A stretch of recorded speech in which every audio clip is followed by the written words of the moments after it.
Mr. President, today the nation mourns a genuine American hero. As most of you know, Rosa Parks died yesterday in her home in Detroit. Through her courage and by her example, Rosa Parks helped lay the foundation for a country that could begin to live up to its creed. Her life and her brave actions reminded each and every one of us of our personal responsibilities to stand up for what's right and the central truth of the American experience that our greatness as a nation derives from seemingly ordinary people doing extraordinary things. Rosa Parks' life was a lesson in perseverance. As a child, she grew up listening to the Klu Klux Klan ride by her house, fearing that her house would be burned down. In her small hometown in Alabama, she attended a one-room school for African-American children that only went through the 6th grade. When she moved to Montgomery, Alabama to continue her schooling, she was forced to clean classrooms after school to pay her tuition. Although she attended Alabama State Teachers College, Rosa Parks would later make her living as a seamstress and housekeeper. But she didn't accept that her opportunities were limited to sewing clothes or cleaning houses.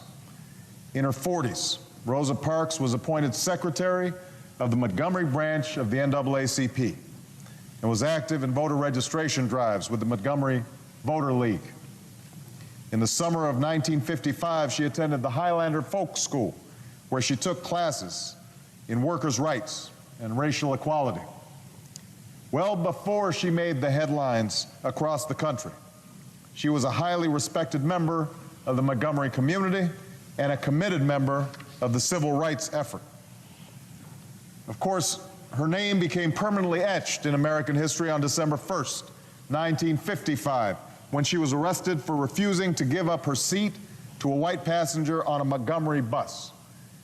But what's not as well known is that it wasn't the first time Rosa Parks refused to acquiesce to the Jim Crow system. The same bus driver who had her arrested and had her thrown off the bus that day had done the same a year before when Rosa Parks refused to give up her seat. Some school children are taught that Rosa Parks refused to give up her seat because her feet were tired. But our nation's school books are only getting it half right. Ms. Parks once said, "The only tired I was tired of giving in." This solitary act of civil disobedience became a call to action. Her arrest led to a then relatively unknown pastor, Martin Luther King Jr., to organize a bus boycott for the entire Montgomery system. That boycott lasted 381 days and culminated in a landmark Supreme Court decision finding that the city's segregation policies were unconstitutional. This solitary act of civil disobedience was also the spark that ignited the beginning of the end for segregation and inspired millions around the country and ultimately around the world to get involved in the fight for racial equality. Rosa Parks' persistence and determination did not end that day in Montgomery, nor did it end with the passage of the Civil Rights Act and the Voting Rights Act years later. She stayed active in the NAACP and other civil rights groups for years.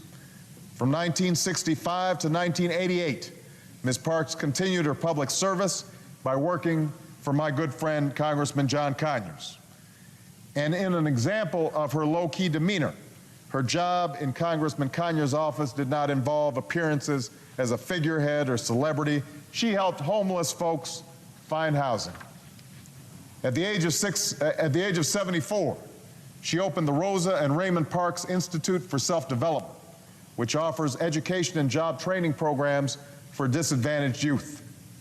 And even into her 80s, Rosa Parks gave lectures and attended meetings with civil rights groups.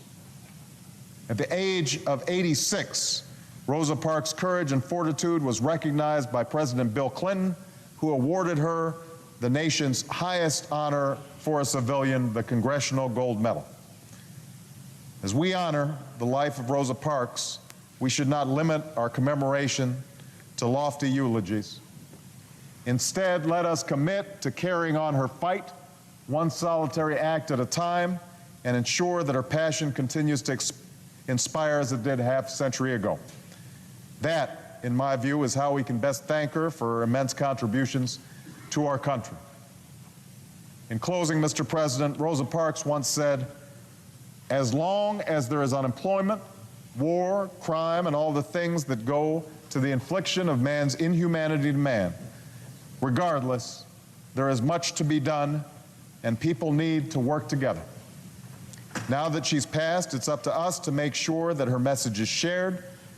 For while we will miss her cherished spirit, let's make sure to ensure that her legacy lives on in the heart of a nation.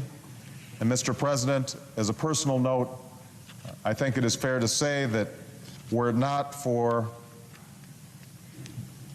that quiet moment of courage by Ms. Parks, I would not stand here before you today.